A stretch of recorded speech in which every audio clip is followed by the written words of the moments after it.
KGF की starting story. कहां से शुरू होगी केजीएफ 3 की कहानी? इंडोनेशिया से क्यों जुड़े हैं रॉकी के तार? क्या रॉकी है सालार के प्लान से अनजान? दोस्तों, केजीएफ 2 की एंडिंग अपने साथ कई सवाल छोड़ गई, जिनमें से सबसे बड़ा सवाल फिल्म रिलीज के कई दिनों बाद लोगों को रियलाइज हुआ कि आखिर अब केजीएफ 3 की स्टोरी शुरू कहां से होगी। क्योंकि एक तरफ जहां फिल्म के मिड क्रेडिट सीन में यह दिखाया गया कि पॉसिबली केजीएफ 3 की स्टोरी रॉकी के उन 3 साल के क्राइम्स के ऊपर डिपेंड होगी जो उसने 16 देशों में किए, और साथ ही फिल्म के क्लाइमैक्स में रॉकी का ऐसे ही समुद्र में डूब जाना, स्पेशली वहां जहां गहराई इतनी है कि सोने को निकाल पाना पॉसिबल ही नहीं है। तो ऐसे में यह भी कंफर्म नहीं है कि रॉकी सच में मरा भी है या ये सब उसकी एक प्लानिंग का हिस्सा था।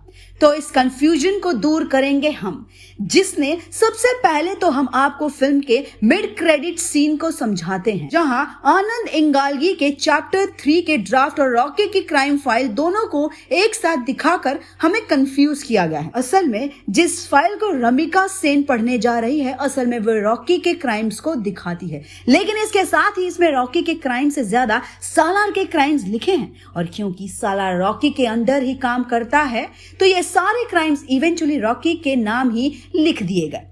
जैसा हमने आपको फिल्म की लास्ट स्टोरी सीरीज में बताया था कि कैसे फरहान को रॉकी ने यूएस भेजा और कैसे उसने वहां पर बिजनेस के साथ साथ क्राइम्स में हाथ जमाना शुरू कर दिया और अपनी एक नई पहचान बना ली। सालार के नाम से ये सब कुछ हुआ उन 3 साल में, जिनमें हमारे सामने लीव कर दिया गया था, और अब रमिका सेन उन्हीं 3 साल की डिटेल्स पढ़ने जा रही है। वहीं दूसरी तरफ केजीएफ का एक नया चैप्टर स्टार्ट हो रहा है, जहां हमें रॉकी के आगे की कहानी से रूबरू कराया जाएगा कि कैसे वो समंदर से बचकर निकला और उसके बाद वो कहां गया और क्यों आखिर उसने ये सब प्लान किया। रॉकी को हमेशा से ही पूरे दुनिया का सोना चाहिए था, सिर्फ इंडिया का नहीं, लेकिन फिल्म के क्लाइमैक्स में उसने वो सोना समंदर में क्यों फेंक दिया? इसके सिर्फ 2 जवाब हो सकते हैं, जिनमें से पहला जवाब है उसकी माँ। असल में रॉकी ने अपनी माँ से वो वादा किया था, उसमें कहा था कि मैं तुझे सारी दुनिया का सोना लेकर दूंगा, और यही वजह थी कि उसने वो सारा सोना समंदर में विसर्जित कर दिया। जी हाँ, विसर्जित। रॉकी को पता था कि उसी की रमिका सेन पूरी केजीएफ को तबाह कर देगी, उसके साथ ही उस हिस्से को भी जहां उसने अपनी माँ की कब्र को रखा है। इसलिए उसने वक्त रहते ही अपनी माँ की कब्र को वहां से हटाकर समंदर के अंदर रखवा दिया, जहां उन्हें चाहते हुए भी कोई नहीं छू सकता। और उसने वो सारा सोना सिर्फ इसलिए वहां बहा दिया क्योंकि वहीं उसकी माँ की कब्र रखी थी।